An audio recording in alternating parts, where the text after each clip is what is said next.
그치? 턱비나 큰 것만 봐.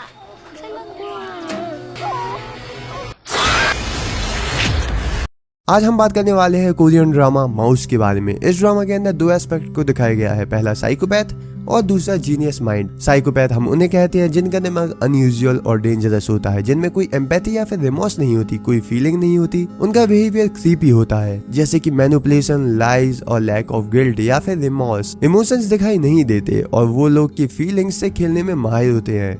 ये लोग चार्म और इंटेलिजेंस का यूज करते हैं, लेकिन उनका बिहेवियर अनप्रेडिक्टेबल होता है। इसके सिम्टम्स में इंक्लूड होते हैं इम्पल्सिविटी, एग्रेशन और सैलो इमोशन। ये लोग दूसरों के लिए बिल्कुल भी 1% का भी इमोशन फील नहीं करते, लेकिन वही पेन अगर इनको फिजिकली या फिर मेंटली पहुंचा जाए तो ये लोग खुद के लिए सिर्फ फील करते हैं। ओवरऑल साइकोपैथ माइंड काफी कॉम्प्लेक्स और डिस्टर्बिंग होते हैं और ये लोग बीच में कियोस और कंफ्यूजन क्रिएट करते हैं। ये काफी फैसिनेटिंग टॉपिक होता है, स्पेशली किसी के ड्रामा में अगर ये मिल जाए तो फिर क्या कहना। और ऐसा ही किया है हमारे साउथ कोरियन ड्रामा माउस के अंदर, जिसकी स्टोरी ने हमें झंझोड़ कर रख दिया है। ये है डॉक्टर हान सियोजन, जिन्हें हेड हंटर के नाम से जाना जाता है, और ये भी एक साइकोपैथ है। कहानी की शुरुआत होती है जहाँ पे एक स्कूल के छोटे बच्चे लोग एक ट्रिप पर आए होते हैं और स्नेक को देख रहे होते हैं, और इन्हीं में से ये क्यूट सा बच्चा होता है, लेकिन ये क्यूट बिल्कुल भी नहीं है, क्योंकि ये स्नेक को एक माउस दे देता है उसे फीड करने के लिए, जिसकी वजह से हमें ये साबित हो जाता है कि ये बिल्कुल नॉर्मल तो नहीं है और उसे दूसरों को तकलीफ पहुंचाने में काफी ज्यादा मजा आता है। और इसके बाद ड्रामा के अंदर सीन रिवाइंड होता है 10 साल पहले का, जहाँ पे एक 20 साल की लड़की का ब्रूटली मर्डर हो जाता है। तो ड्रामा के अंदर ये सीन्स इसीलिए डाले गए हैं क्योंकि लोगों को हुक्ड कर सके। लेकिन इसके बाद असली कहानी शुरू होती है हेड हंटर,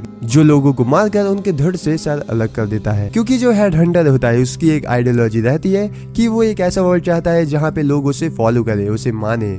तो ड्रामा के अंदर ये हेड हंटर का एक ही ड्रीम था कि वो ऐसे वर्ल्ड को चाहे जहाँ पे वो ऑलमाइटी फील हो, जहाँ पे वो अपने वर्ल्ड का गॉड बन सके, बिल्कुल लाइट यागामी की तरह। लेकिन ये साइकोपाथ का सपना उसका ही एक फ्रेंड तोड़ देता है। हम बात करने वाले हैं डॉक्टर डैनियल ली के बारे में, जो कि एक क्रिमिनोलॉजिस्ट होते हैं। और क्योंकि ये एक डॉक्टर थे तो इन्होंने एक फीटस साइकोपैथ जीन्स का पता लगाया था, जिससे ये पता लगा सके कि जिस भी माँ के पेट में जो बच्चा पल रहा है उसके माइंड को, उसके साइकोपैथ नेचर को हम पता लगा सके। इसका मतलब ये है कि किसी भी साइकोपैथ का पता हम उसके पेट से ही लगा सकते हैं जब वो जन्मा भी नहीं है। तो इस पे काफी ज्यादा क्वेश्चन इन्वॉल्व होते हैं। कई लोग कहते हैं कि इसकी क्या सक्सेस रेट है, कि अगर वो साइकोपैथ बच्चा पैदा नहीं हुआ या फिर वो बाद में सुधरना चाहे तो फिर क्या कर सकते हैं, और इस रिसर्च की वजह से कितना ज्यादा क्राइम रेट में सुधार आएगा। इस रिसर्च की वजह से साइकोपैथ को तो रोक सकते हैं, लेकिन उनके मॉम डैड का क्या, जिनको अपने बच्चे को मारना पड़ेगा जब वो पैदा भी नहीं हुआ, और इसकी क्या गारंटी है कि वो साइकोपैथ नहीं पैदा हो। लेकिन अगर अपन किसी क्रिमिनल या फिर फ्रॉड या फिर असॉल्टर की बात करें तो उन्हें पता नहीं होता कि वो गलत कर रहे हैं। उन्हें ये लगता है कि उनकी परिस्थिति ऐसी बन गई थी कि उन्हें वो करना पड़ा। लेकिन एक साइकोपैथ को ये पता होता है कि वो किसी को नुकसान पहुंचा रहा है, किसी को तकलीफ पहुंचा रहा है, किसी का मजाक उड़ा रहा है, लेकिन फिर भी वो अपने सुख के लिए ये सब कर रहा होता है। और यहाँ पे ड्रामा के मेन लीड ये प्रे करता है कि उसे मॉन्स्टर बनने से रोक लिया जाए। संग ह्वान एक डॉक्टर होता है पेशे से, लेकिन एक मर्डरर होने के बावजूद उसने अपने प्रोफेशन में किसी को नहीं मारा होता है, क्योंकि उसका एक क्राइटेरिया होता है।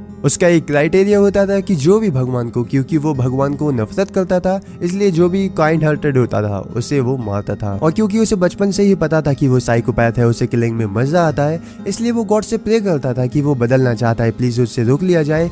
लेकिन वो बदल नहीं पाता और बड़े तक वो न जाने क्या क्या कर देता है, और इसकी वजह से आपके कई बार रोंगटे भी खड़े हो सकते हैं। लेकिन ये समझना जरूरी हो जाता है कि साइकोपैथी एक पर्सनैलिटी डिसऑर्डर है और इसमें जेनेटिक फैक्टर भी शामिल होते हैं, इसलिए पूरी तरह से इसे ठीक करना काफी ज्यादा मुश्किल हो जाता है। अब तक कोई स्पेसिफिक और फुल प्रूफ ट्रीटमेंट नहीं डेवलप हुआ है जो इस साइकोपैथ नेचर को 100% ठीक कर सके, और इसकी वजह से मर्डरर या फिर किलिंग उनके लिए एक एडिक्शन बन जाता है, जैसे कि ड्रग्स हमारे लिए होते हैं। साथ ही साइकोपैथ का दिमाग हमेशा बोर्डम और इम्पल्सिव बिहेवियर से भरा होता है। मर्डर उनके लिए एक प्रकार का स्टिमुलस क्रिएट कर देता है, जो उनकी खुद की आदत और इच्छाओं को पूरा करने में मदद करता है। उनके लिए अपनी लाइफ में एक थ्रिल क्रिएट करने के लिए ये मदद करता है। और यहाँ ये ड्रामा के अंदर जब वो मर्डर करने लगता है तब उसे पता होता है कि वो ये गलत कर रहा है, लेकिन वो अपने आप को रोक नहीं पाता, वो अपने आप को समझा नहीं पाता और अपने नेक्स्ट टारगेट को ढूंढने लगता है। और अगर अपन ड्रामा की फर्स्ट हाफ की बात करें तो इस पर कैरेक्टर की बिल्डअप पे ध्यान दिया गया है।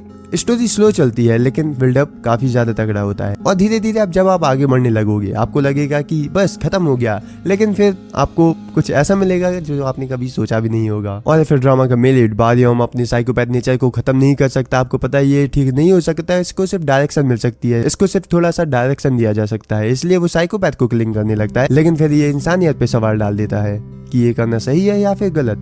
क्योंकि अगर आप एक क्रिमिनल को मारोगे तो शायद आपको उतना ज्यादा बुरा फील नहीं होगा, इसी का ये नेचर है।